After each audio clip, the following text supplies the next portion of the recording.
Hello friends, स्वागत है आपका आपके अपने लीगल चैनल सोच पर प्रहार में। मैं हूं एडवोकेट सनी शर्मा। दोस्तों, आज का ये केस मेंटेनेंस मामले से रिलेटेड है। एक जजमेंट जो अभी रिसेंटली आया 14 मई 2024 को, यानी कि जस्ट 5 दिन पहले, उस पर मैं ये वीडियो बना रहा हूं। और दोस्तों, यहां पर एक लीगल पॉइंट हम डिस्कस करने वाले हैं। कई बार होता है कि हमें लीगल पॉइंट की बारीकी से नॉलेज नहीं होती और हम किसी एक पर्टिकुलर पॉइंट को पकड़ के ऑनरेबल सुप्रीम कोर्ट तक हो जाते हैं, लेकिन सिर्फ हमारा टाइम और पैसे वेस्ट हो जाते हैं। इसलिए जो किताबों में लिखा है उनकी गहराई बहुत ज्यादा है। हम लोग क्या करते हैं, किताबों में कोई सेक्शन पढ़ा हुआ देख लेते हैं कि इसमें यह लिखा हुआ है और उस चीज को पकड़ करके बैठ जाते हैं, लेकिन आपको नहीं पता उसकी व्याख्या कितनी ज्यादा है। जब आप किसी कोर्ट के सामने जाते हैं, किसी हाई कोर्ट के सामने जाते हैं, ऑनरेबल सुप्रीम कोर्ट के सामने जाते हैं, तो आपको व्याख्या समझ में आती है जब वो आपको बताते हैं। लेकिन तब तक देर बहुत हो चुकी होती है, आप अपना बहुत सारा पैसा गवा चुके होते हैं, आप अपना बहुत सारा टाइम लगा चुके होते हैं। तो दोस्तों, ऐसे एक मामला यहां पर आया जिसको मैं आपको पूरा लोअर कोर्ट से बताना चालू करता हूं। यहां पर दोस्तों, एक पति पर उसकी पत्नी और बेटी ने 125 सीआरपीसी के अंतर्गत एक पिटीशन फाइल करी। बहुत शॉर्ट में आप लोग को बता रहा हूं, यह पिटीशन डिसमिस हो गई और वाइफ और डॉटर ने अपनी तरफ से रिकॉल एप्लीकेशन लगाई। कोर्ट ने उसको अलाउ कर दिया। कोर्ट की फाइंडिंग थी कि सेक्शन 126 सबसेक्शन 3 ऑफ सीआरपीसी के अंदर इसको रिकॉल किया जा सकता है जो ऑर्डर हुआ। Where court has all powers to make such an order as the condition required. अब दोस्तों, जो पति था, जब रिकॉल हो गया तो इस पर्टिकुलर ऑर्डर के खिलाफ हाई कोर्ट में गया 482 सीआरपीसी में कि ऑर्डर गलत है, इस ऑर्डर को खारिज कर दिया जाए।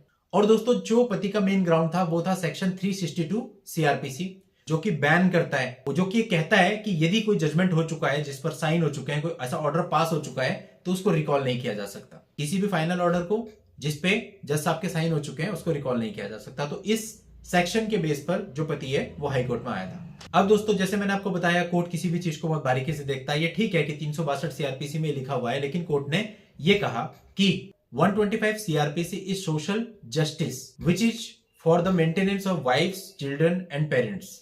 इसके अलावा कोर्ट ने कहा कि section 125 subsection 5, section 126 and section 127 of CrPC certain conditions on fulfilling of which order passed under section 125 CRPC can be recalled or modified।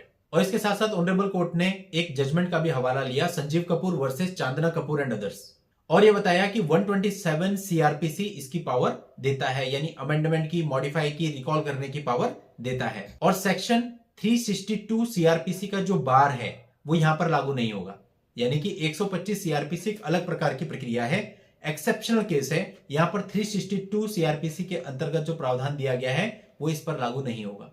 यानी अब आम आदमी ने क्या किया, 362 सीआरपीसी को पढ़ा, अपने मैटर से कनेक्ट किया और उसे लगा कि ये तो हो ही नहीं सकता और आगे बढ़ गया। लेकिन दोस्तों, उसकी गहराई कितनी है, ऐसे कितने जजमेंट्स, ऐसे कितने रूलिंग, ऐसे कितने लॉ बन चुके होंगे। तो उन चीजों को जब तक आप गहराई से नहीं जानेंगे तो आपका उसमें टाइम काफी खराब हो जाता है, पैसा खराब हो जाता है, रिजल्ट कुछ भी नहीं मिलता। तो यहां पे भी सेम ऐसा ही हुआ, रिजल्ट कुछ भी नहीं मिला। पति की जो पिटीशन थी अंडर सेक्शन 482 सीआरपीसी, इसको रिजेक्ट कर दिया गया। तो दोस्तों, अगर आप भी कोई स्टेप अपनी लिटिगेशन में लेते हैं तो पहले बहुत बारीकी से आपको उसका विश्लेषण करना है, ताकि आप भी इस प्रकार की गलती करके अपना समय व्यर्थ ना करें। और आप लोगों की हेल्प के लिए जजमेंट का लिंक आपको इस वीडियो के नीचे डिस्क्रिप्शन में मिल जाएगा। वहां जाके आप इस पूरे मामले को गहराई से पढ़ के, समझ करके जान सकते हैं कि इस मामले में एक्चुअल में क्या था, और मामले की परिस्थितियां सेम होने पर अपने मामलों में यूज भी कर सकते हैं। और देखिए, ये ऐसा नहीं है कि पत्नी की फेवर का मामला है, ये दोनों के फेवर का मामला है, क्योंकि कभी आपके साथ भी हो सकता है कि कोई ऑर्डर हो और उस ऑर्डर को आपको रिकॉल कराना हो या मॉडिफाई कराना हो, तो आप करा सकते हैं। तो आप चीजों को एक पक्ष पे जाके मत सोचा करो। जजमेंट को ऐसा देखेंगे कि ये तो पत्नी के फेवर का जजमेंट है। There is nothing like this ना। ये एक जजमेंट है जिसके अंदर एक कानून बताया गया। वो कानून ये है कि 125 सीआरपीसी के अंतर्गत किए गए किसी भी आदेश को रिकॉल्ड और मॉडिफाइड किया जा सकता है। तो ये दोनों पार्टीज के लिए है, किसी एक पार्टी के लिए नहीं। ये जो केवल एक उदाहरण है, इसमें पत्नी को बेनिफिट मिला, दैट इज डिफरेंट थिंग। लेकिन हो सकता है आपके मामले में आपके अगेंस्ट ऑर्डर हो and you want to recall, तो आपके लिए भी ये लागू होता है सेम। तो इसलिए दोस्तों, ब्रॉड माइंडेड होकर के हमें चीजों को सोचना चाहिए। चलिए, आज के इस वीडियो में इतना ही। नेक्स्ट वीडियो में नई जानकारी के साथ मैं आपसे फिर मिलता हूं। तब तक के लिए good bye and thank you for watching. Take care.